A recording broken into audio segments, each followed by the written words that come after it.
আসসালামু আলাইকুম ভিউয়ার্স, আজকে আপনাদের সাথে শেয়ার করছি লাউ শাক দিয়ে টাকি মাছের ভাঙা রেসিপি। খুব মজার এই রেসিপিটি খুবই অল্প উপকরণে এবং কম মশলায় রান্না করা হয়। লাউ শাকের রেসিপি রান্না করার জন্য আমি এখানে নিয়ে নিয়েছি 2টি টাকি মাছ। আর লাউ শাকগুলোকে আমি কেটে নিয়েছি, ডাঁটার অংশটাকে আলাদা রেখেছি এবং পাতার অংশটাকে আলাদা রেখেছি। এখন আমি লাউ শাক রান্নার প্রসেসিংয়ে চলে যাচ্ছি। সেজন্য একটি কড়াইয়ে আমি নিয়ে নিচ্ছি 1/3 কাপ তেল। এই রান্নাটায় তেল খুব কম লাগে। এখন আমি দিয়ে নিচ্ছি 1 টেবিল চামচ পেঁয়াজ, সাথে দিয়ে নিচ্ছি 2 চা চামচ রসুনের কুচি। পেঁয়াজ রসুন কিছুক্ষণ তেলের মধ্যে ভাজবো, যাতে পেঁয়াজ রসুনের সুন্দর ফ্লেভারটা তেলের মধ্যে ছড়ায়।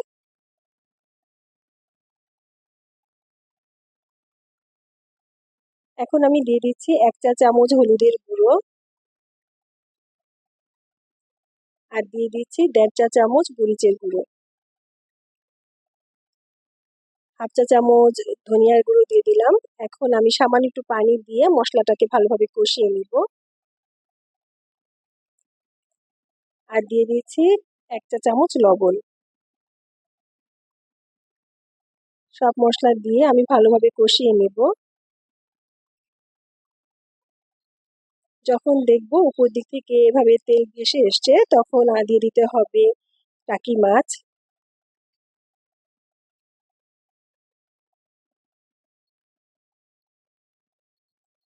টাকি মাছটা ঢেকে আমি একটু রান্না করে নিয়েছি। যখন দেখবো টাকি মাছটা একটু সেদ্ধ হয়ে গেছে, তখন টাকি মাছগুলো নামিয়ে নিব।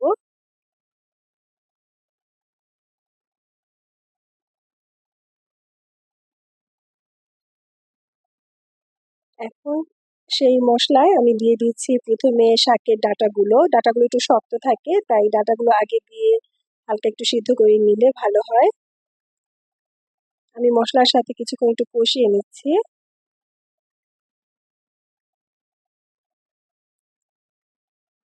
এখন আমি দিয়ে দিচ্ছি সামান্য একটু পানি। পানি দিয়ে আমি ঢাকনা দিয়ে ঢেকে দিচ্ছি লাউর ডাঁটাগুলো সিদ্ধ হওয়া পর্যন্ত।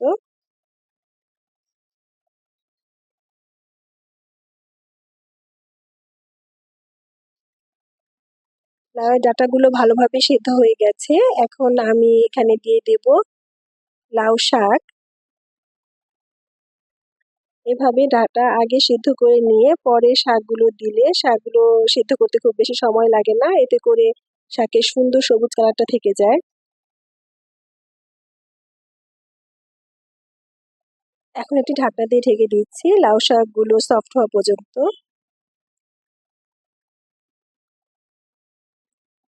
শাকগুলো একটু নরম হয়ে গেলে ঢাকনা সরিয়ে মশলার সাথে শাকগুলো মিশিয়ে দিচ্ছি।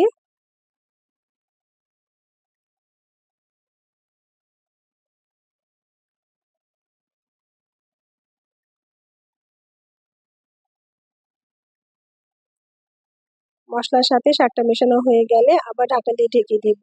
এতে করে শাকের মধ্যে যে পানি আছে তা উঠে শাকটা ভালোভাবে সেদ্ধ হবে।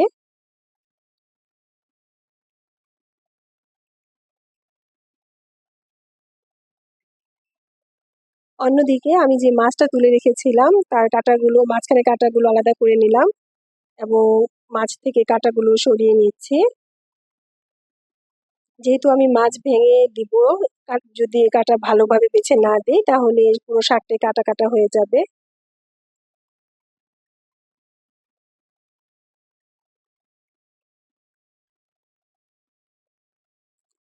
এখন আমি একটি পেলার মধ্যে নিয়ে নিচ্ছি একটি আস্ত পেঁয়াজ। পেঁয়াজটাকে আমি আধা থেতো করে নিব। এখন পেঁয়াজের সাথে দিয়ে দিচ্ছি হাফ চামচ কাঁচা জিরার বাটা। জিরাটা যদি সাথে সাথে টাটকা বেটে দেন তাহলে ফ্লেভারটা অনেক বেশি ভালো আসে। আমি জিরা বাটাটাকে ভালোভাবে পেঁয়াজের সাথে আরেকটু মিশিয়ে নিলাম। এখন আমি এই মিশ্রণটাকে দিয়ে দিব শাকের মধ্যে। এই মিশ্রণটা লাউ শাকে ইউজ করলে খুব সুন্দর একটি ফ্লেভার আসে।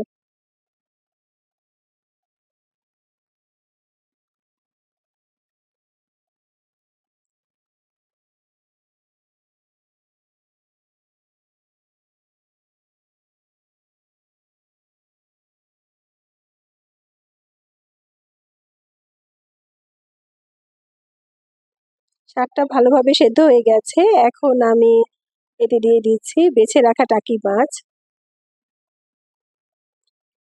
মাছটি দিয়ে আমি শাকের সাথে একটু মিশিয়ে দিচ্ছি। এরই মধ্যে শাকগুলো ভালোভাবে সেদ্ধ হয়ে গেছে, কিন্তু শাকের মধ্যে পানি একটু বেশি লাগছে, তাই আমি আরো কিছুক্ষণ রান্না করে ঝোলটা মোটামুটি শুকিয়ে নেব।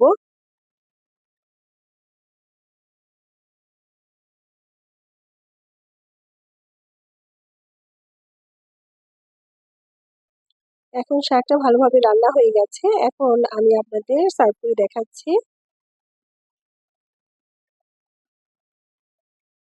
এই তো রেডি হয়ে গেছে আমার টাকি মাছ দিয়ে লাউ রান্নার রেসিপি। খুবই মজার এই রেসিপিটি ট্রাই করে দেখবেন। গরম ভাতের সাথে খেতে খুবই ভালো লাগে এবং এই গরমের জন্য খুবই পারফেক্ট একটি রেসিপি। রেসিপিটি যদি ভালো লাগে তাহলে একটি লাইক দিয়ে আমার পাশে থাকবেন এবং চ্যানেলটি সাবস্ক্রাইব করে রাখবেন। এতে করে যখনই আমি নতুন কোনো ভিডিও আপলোড করব তার নোটিফিকেশন চলে যাবে আপনাদের কাছে। সেই পর্যন্ত ভালো থাকবেন, সুস্থ থাকবেন, আমার জন্য দোয়া করবেন। আল্লাহ হাফেজ।